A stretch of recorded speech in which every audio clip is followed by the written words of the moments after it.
Hello friends, मेरा नाम राकेश वर्मा और मेरे यूट्यूब चैनल पे आपका स्वागत है।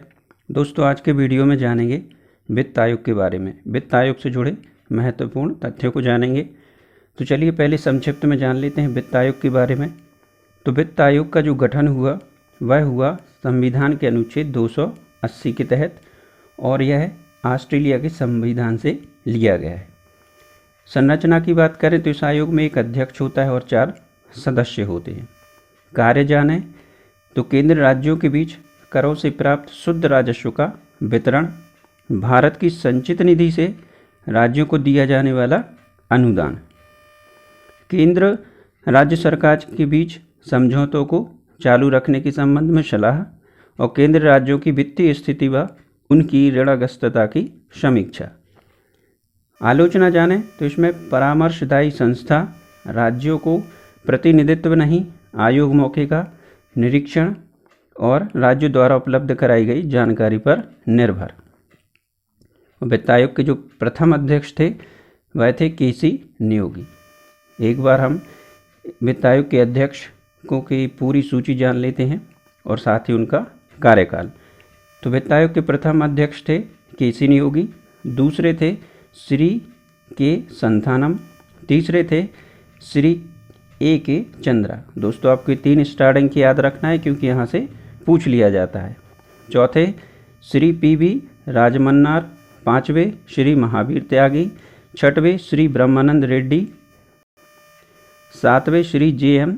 सेलट, आठवें श्री वाई चौहान, नौवें श्री एन.के.पी. शाल्वे, 10वें श्री के.सी. पंत, 11वें प्रोफेसर ए.एम. खुसरो, 12वें श्री रंगराजन, 13वें विजय एल कीलकर, 14वें डॉक्टर वाई रेड्डी, 15वें एन.के. सिंह जो कि वर्तमान है। ये आपको याद रखना है। वित्त आयोग के वर्तमान अध्यक्ष एन.के. सिंह 2020 से 25 तक रहेंगे। अब जानते हैं वित्त आयोग के बारे में। राजस्व को 7वीं अनुसूची के तहत अलग अलग विभाजित किया गया है। संघीय सूची में केंद्र सरकार, राज्य सूची में राज्य सरकार तथा समवर्ती सूची में केंद्र राज्य दोनों कानून बना सकते हैं, साथ ही कर एवं शुल्क एकत्रित कर सकती है। राजस्वों एवं करों के वितरण एवं अनुदान के संबंध में केंद्र राज्यों के बीच संघर्ष को रोकने हेतु वित्त आयोग अधिनियम 1951 के तहत वित्त आयोग की स्थापना की गई है।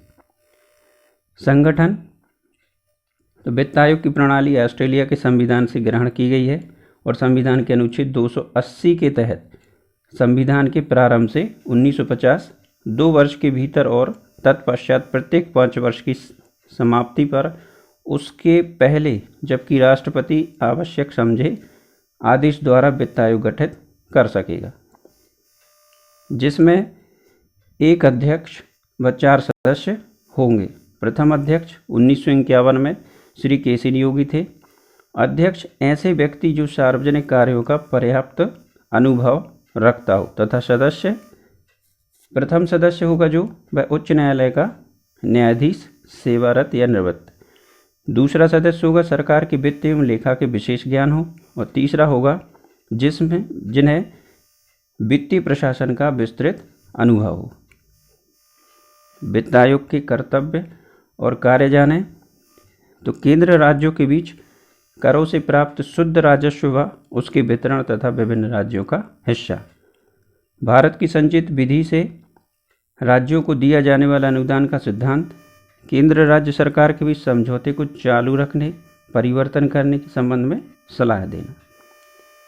देश के सुदृढ़ वित्तीय हित में राष्ट्रपति द्वारा आयोग को प्रेषित मामले, राज्य वित्त आयोग द्वारा की गई सिफारिशों पर राज्य पंचायतों के संसाधनों की संबंध सुझाव देना, राज्य वित्त आयोग द्वारा की गई सिफारिशों पर नगरीय संस्थाओं के केंद्र राज्यों की वित्तीय स्थिति व उनकी ऋणग्रस्तता की समीक्षा।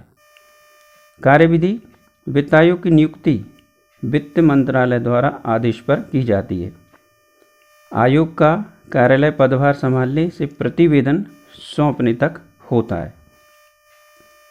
इसकी कार्यप्रणाली निम्न प्रकार से है।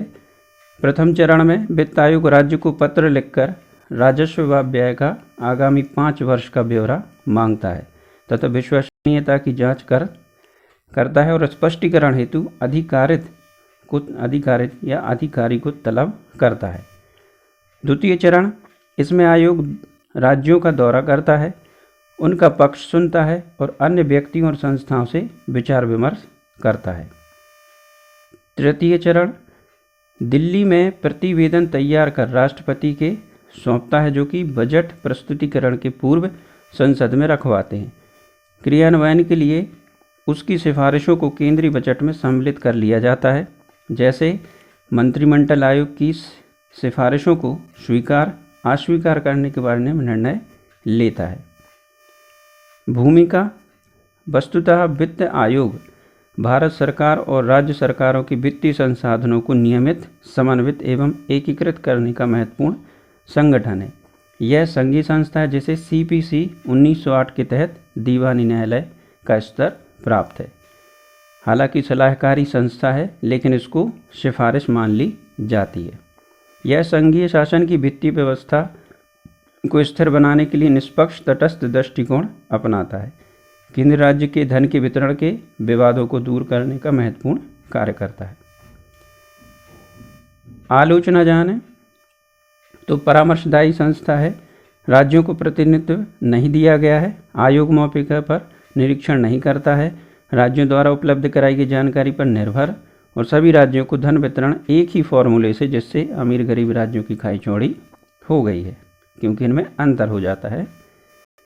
स्पष्ट है कि केंद्र राज्य सरकारों के मध्य वित्तीय संतुलन बनाए रखने में वित्त आयोग ने महत्वपूर्ण भूमिका निभाई है। संवैधानिक संस्था विसंघीय भावना को पुष्ट करती है और केंद्र राज्य वित्तीय संबंधों में व्याप्त को कम करने में महत्वपूर्ण भूमिका निभाता है। तो दोस्तों, आज के वीडियो में बस इतना ही। आशा करता हूँ आपको मेरा वीडियो पसंद आया होगा। वीडियो पसंद आया हो तो लाइक करें, अपने दोस्तों के साथ शेयर भी करें और मेरे चैनल को सब्सक्राइब करना ना भूलें। Thank you.